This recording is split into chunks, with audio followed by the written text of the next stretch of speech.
so ne ne obi a wabene ewa amanyosemu Dr. Jonathan Asante Otrabon komo doga kraka se so ne amuajo yeah okay amajozo yeda se anwumre se ye frɛ wo wagye ye so medical bisa se Professor Michael Ocquaye ne submission about minority no where the kan ya tibiansa na metie bi pa yo ye kan se ye bisa na ye so musan yo me da wase maminchia aka fa metie fo nyanwumre am say Professor Michael Ocquaye to a large extent your work no it is about mainly a procedural and substantive law. Now law is equally hinged on principle, but if principle na quite to say you are picking and choosing and then some way abandoned will justify by telling us say in actual fact I was a complainant in every part in the world and sana juma. Well, to some extent it makes some sense, but to a larger extent it is very problematic. Okay, Dr. Boyen, baby, it makes sense no treho, baby, a problematic in some young. Oh, say, besides, I didn't MPP and complaining said 3 candidates no more call independent, speaker and triggers are we know you among through. Yes, sir, because today they don't have the numbers. They don't have the numbers. I can't say one guy Saudi Biawo and per their internal constitution at this time there, Sanka ya can Komanga trust our character and their course you made because of my course carpet. But they cannot afford that because it will turn them from majority into minority and into no. So it's like you are picking and choosing in terms of principle. The other thing too is that Professor Michael Ocquaye cannot tell us to say, procedurally, it must come only from the party who are the beneficiary, and I say they have the disadvantage of losing these people. But I think we are talking constitution. Therefore, in as much as a constitution say nipan across the carpet from the time our party are to by the man, so across the carpet, yeah, then obviously he loses his seat. Then I don't think the one who is the complainant is necessary. The error or the crime or the infringement of the law has been has happened. So it does not matter who the complainant is. For me, that is how I look at it. Doctor, decided someone complaining, fine, and write the petition, fine. If they don't, it does not mean say because they have not triggered it, somebody else cannot trigger it.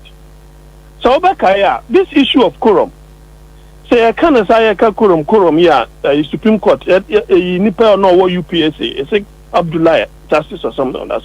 He was not a member of Parliament, but the issue of quorum is a practice in Parliament. But it took him an outsider to send the matter to the Supreme Court for interpretation. So the very locus is that we are all Ghanaians, and if the law is being infringed upon, say the law should be infringed upon. So he is now a member of the party, the MPP, once again. So he has really crossed carpet. And he says, an independent candidate. And what's the position of the man of Parliament, a second deputy speaker? I'm running to say, party back who entity and come back first and second. It must go to somebody else. Into MPP, a first deputy speaker. No, it couldn't have been the NDC, but obviously they gave it to him. At this point in time, no, he cannot still hold himself as such. That is how I understand it. And I think this is more commonsensical than just legal gymnastics, just to use law as a way of obfuscating the issue. I don't think that really augurs well for our democracy. And doctor, yet ya emrana was say a man will quite money yet, Jumano. Ye mrana sinchen because ABNP form penufonium say, Wamutu sana mono, a bemo more by minority and a sana samnetia. Ain't he? A dear bet to me a yama mrana yet, Juma, send a minority nano demo. Well, she can say, your man some days. no or the reason ruling at the baba into no so the bar and you be near to but soon to be someone say papa and fan ruling in my and who majority leader who they some across Supreme Court say it should be injuncted. It is a speaker at the ruling in the back. Now I say what just near mana petition on the abanu to my year. What does that make you the majority leader? What does that make you?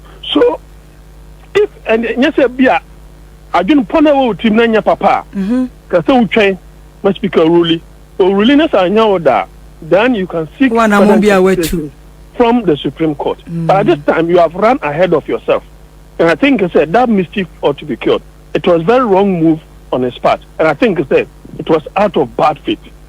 Because Emma Ebinumsu Efili said Supreme Court legislation for Niamaniama. Debbie, the hands of Parliament could be tied behind them. Yeah. And they will not even be functioning. And I think I said, with that, the Speaker ought to rule on that matter as well. Right. And I can tell you, sir, with or without the injunction, the Speaker can rule because the Supreme Court cannot interfere in the day-to-day business of the judicial of the legislature. Okay. Right. Dr. Ma, yana wasiyanu nyumrena yafawunsi. Dr. Jonathan, yenimsa kana tona brona o my Ghana.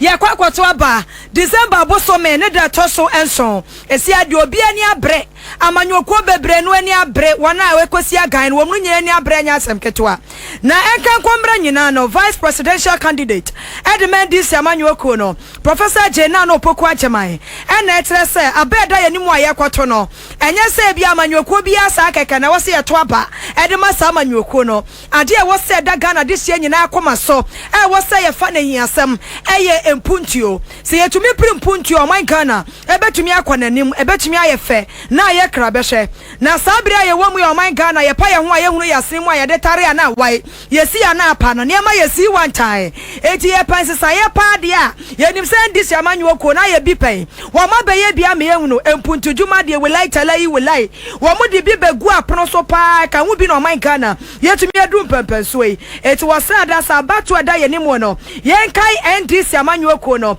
yen kan toma wo mo say ye mrase bedwa dibre say ye mampanyin die say betumi aboa ama bibia konkan wo de sansemi nyina atudwa e wo bono mantam ne mo e brode aprobo asese so wo ho ayade ba ko penti ne eto aba bibia nka ho bio enye nton amebo ana ebusu amefim ana no ensese no wo ho na abato onsese ne de ba ko pe ene de wo he eno ne mpuntu ye to aba nji hwi bio ye to aba se ye kuro nkoso ye man nkoso asomdwe mra bibi ba ban semo ese o che no obi anya bi enkakra eno anu no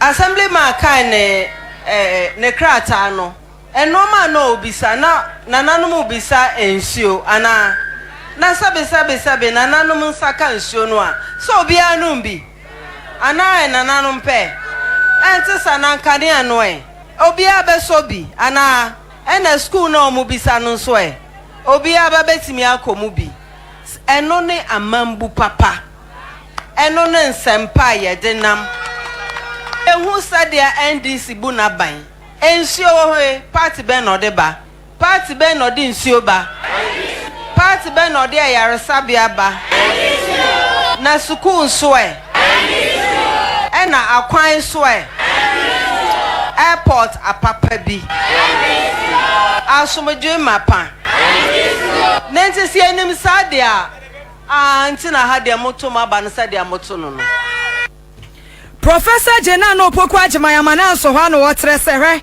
waka ni se nyina se bampu ntujuma o my Ghana eyeye nyina nim sam se NDC fo na dimu akwotene so mutakrache amugusu kura ho wake up no a NDC all the way na de ba ko His Excellency John Dramani Mahama peso wode kan wo bie ne se December 7 abato omoto abama no ahyehyɛ yo de begu akwamu no ebebuo yie pa ma insanu dwuma tumi ate se e ma benya won chefa e mema so benya wo mo de 24 wa economy ne so ya de ba be ye adwuma pa enwuma be busua mamafo nyina ho beto wo mo enti ye nyina ye pani ye pa de a enye His Excellency John Dramani Mahama enti ye hwe ne sai se e be 24-hour economy ne nchira se bibi kitwa bi mo hu me nkrofo o mu twitwa mfoni fefefe wo hei mo de mo me nkan wo mo dodo ne enfa nso mo yedu ana mo ye nwoche ena business aye MP dia na yetimi ese ekwa MP okoka se me manu bi nso wo mu nyanko be sua se adwuma bi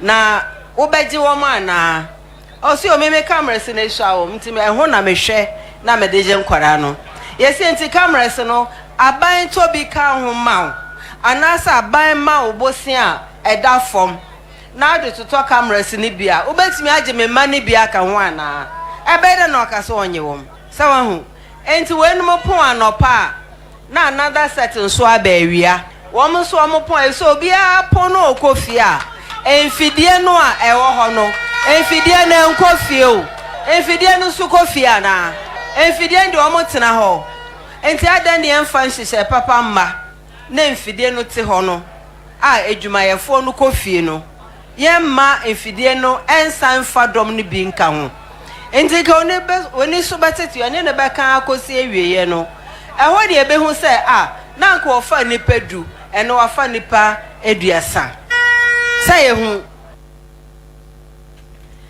ani aye kwoti aye Professor Jenana Opoku Ajeman